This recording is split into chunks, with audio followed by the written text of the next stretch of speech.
India சமதர்ம, ஜனநாயக, சோஷலிச, மதசார்பற்ற நாடு என்ற உன்னத அடிப்படை தத்துவங்களோடு 66 ஆண்டுகளை கடந்து நிற்கிறது.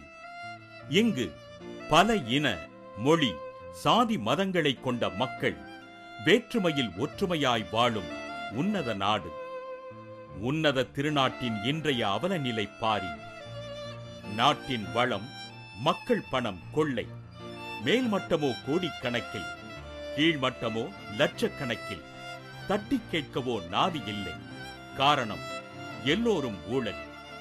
சவப்பெட்டி ஊழல், ஆதர்ஸ், 2G ஸ்பெக்ட்ரம், 66 கோடி சொத்து குவிப்பு, லாவ்லின் ஊழல், நிலக்கரி ஊழல், சுரங்க ஊழல், தாதுமணல் கொள்ளை என ஊழல் பட்டியல் நீண்டு கொண்டே செல்கிறது.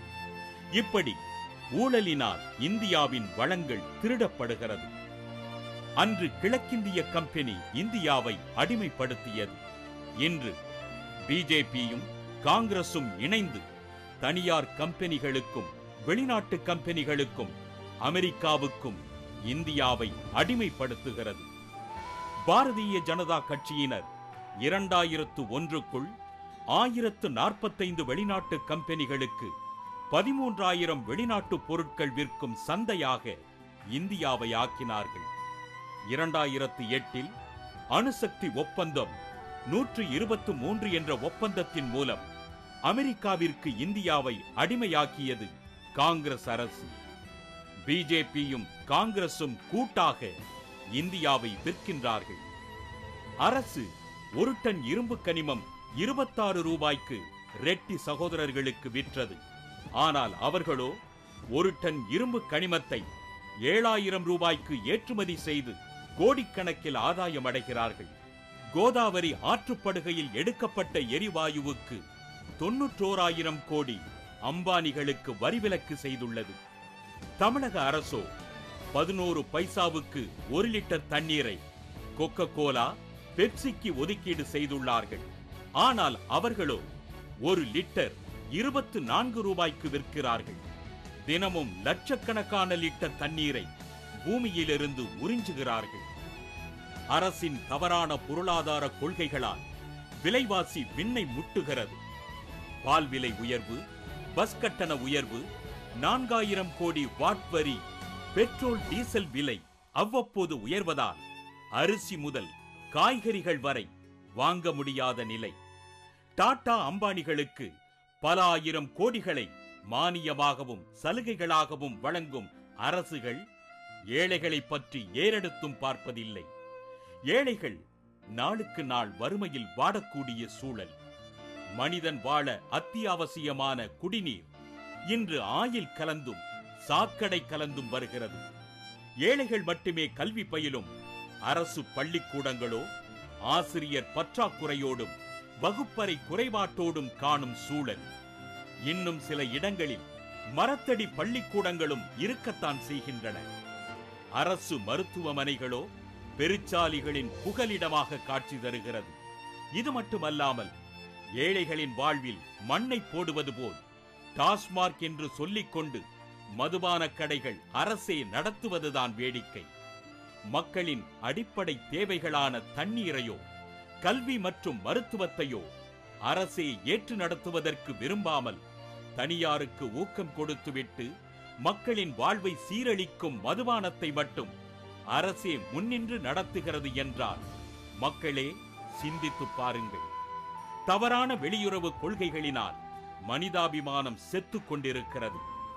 1.5 லட்சம் தமிழர்கள் படுகொலை செய்யப்பட்ட பிறகும் ராஜபக்சேயிடம் பிஜேபியும் காங்கிரசும் கைகுலுக்கிக் கொண்டிருக்கிறது. தமிழக மீனவர்கள் சுட்டு கொலை செய்யப்படும் போதும் பிஜேபியும் காங்கிரசும் அதை ரசித்துக் கொண்டே வேடிக்கை பார்த்து வருகிறது. காவேரி நதிநீரும் முல்லை பெரியாரும் தீர்க்கப்படாத பிரச்சனைகளாக வலம் வருகின்றது. இவைகளெல்லாம் பிஜேபி காங்கிரஸ் கட்சிகளின் கையாளாகத்தனத்தை வெளிச்சம் போட்டு காட்டுகிறது. இன்றைய இந்தியாவில் பெண்களின் பாதுகாப்பு கேள்விக்குறியான சூழல். பெண்களுக்கு எதிரான பாலியல் வன்கொடுமைகளும் கற்பழிப்பு சம்பவங்களும் தலைநகர் டெல்லியில் இருந்து தமிழகம் வரை பாகுபாடு இல்லாமல் நிறைந்து காணப்படுகிறது.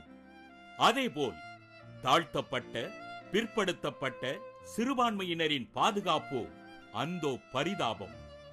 பரமக்குடியில் 6 தலித்துகள் படுகொலை செய்யப்பட்டதும், தர்மபுரியில் 268 தலித் மக்களின் வீடுகள் முற்றிலும் தரைமட்டமாக்கப்பட்டதையும், 3000க்கும் மேற்பட்ட முஸ்லிம்கள் படுகொலை செய்யப்பட்டு நூற்றுக்கணக்கான பெண்கள் கூட்டு கற்பழிப்புகளுக்கு உள்ளாக்கப்பட்டு லட்சக்கணக்கான மக்கள் அகதிகளாக்கப்பட்டார்கள் குஜராத்தில். வதந்திகளை பரப்பி முசாஃபர் நகரையே இரத்தக்காடாக மாற்றி 70,000 மக்களை சொந்த வீடுகளை விட்டு அகதிகளாக வெளியேற்றினார்கள். ஒரிசா, கர்நாடகாவில் பாதிரியார்களும் கன்னியாஸ்திரிகளும் தாக்கப்பட்டு சர்ச்சுகளும் இடிக்கப்பட்டுள்ளது. இவையெல்லாம் ஆட்சியாளர்களின் ஆதிக்க வெறியாளர்களின் கோரத்தாண்டவத்தின் வெளிப்பாடு. இப்படி ஜனநாயகத்தின் குரல்கள் நசுக்கப்பட்டு அடக்குமுறையாளர்களின் கையில் சிக்குண்டு மதவாதம் தலைக்கேறி மதசார்பற்ற தன்மைகள் செத்துக் கொண்டிருந்த சமயத்தில் நாட்டுக்காக போராட, நீதிக்கு குரல் கொடுக்க, அநீதிக்கு எதிராய் போராட புறப்பட்டதே SDPI.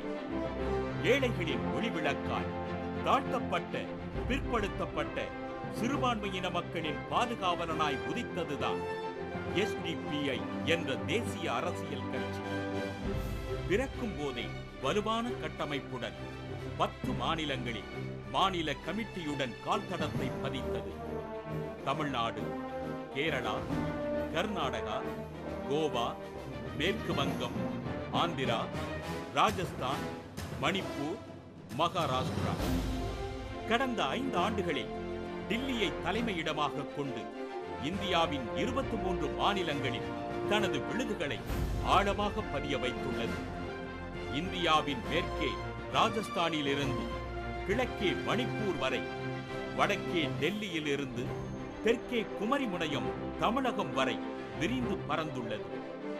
கடந்த 5 ஆண்டுகளில் ஏழைகளுக்காகவும் தலித் மக்களுக்காகவும் முஸ்லிம்களுக்காகவும் பிற்படுத்தப்பட்டவர்களுக்காகவும் நாடு முழுவதும் மக்களின் முன்னேற்றத்திற்காக பல்வேறு போராட்டங்களில் ஈடுபட்டுள்ளது. முஸ்லிம் சிறைவாசிகளை விடுதலை செய்ய கோரி நேஷனல் கேம்பெயின் இனாகுரல் பங்கன் சென்னை 2010. ஈழத்தமிழர் படுகொலையை கண்டித்து தமிழர்கள் மட்டுமே போராடி வந்த நிலையில் ஊபிக்காரர்களையும் பீகாரிகளையும் ராஜஸ்தானியர்களையும் டெல்லிவாசிகளையும் கொண்டு டெல்லி ஜந்தர் மந்தில் போராட்டம் நடத்தி தமிழர்களின் பிரச்சனையை தேசிய பிரச்சனையாக கொண்டு சென்றது SDPI. டெல்லி கௌசியா காலனியில் இடிக்கப்பட்ட குடியிருப்புகளையும் மஸ்ஜித்தையும் மீட்டு தரக்கோரி ஆர்ப்பாட்டம். முசாஃபர் நகர் கலவரத்தை கண்டித்து முலாயம் சிங் வீட்டை முற்றுகையிட்டு போராட்டம். ஈழத் தமிழர்களுக்கான போராட்டம். மௌலானா காலித் முஜாஹிதின் படுகொலையை கண்டித்து, அப்பாவி இளைஞர்கள் கைதை கண்டித்து மேலப்பாளையம். தர்மபுரி தலித்துகள் தாக்குதலை கண்டித்தும் நிவாரணம் வழங்க கோரியும் மதுவிலக்கை அமல்படுத்த கோரியும் போராட்டங்கள். இன்றைய இந்தியாவில் ஏழைகளின் நிலையை பற்றி கவலைப்படுபவர்கள் யாரும் இல்லை. ஆகவே ஏழைகளுக்காக உழைக்கக்கூடிய SDPI கட்சியின் சார்பில் போட்டியிடும் ராமநாதபுரம் நாடாளுமன்ற தொகுதியின் உங்கள் வேட்பாளர் MI நூர்ஜியாவுதீன் அவர்களுக்கு ஆட்டோ சின்னத்தில் வாக்களித்து பெருவாரியான வாக்குகள் வித்தியாசத்தில் வெற்றி பெற வாக்களிக்குமாறு அன்போடு கேட்டுக்கொள்கிறோம்.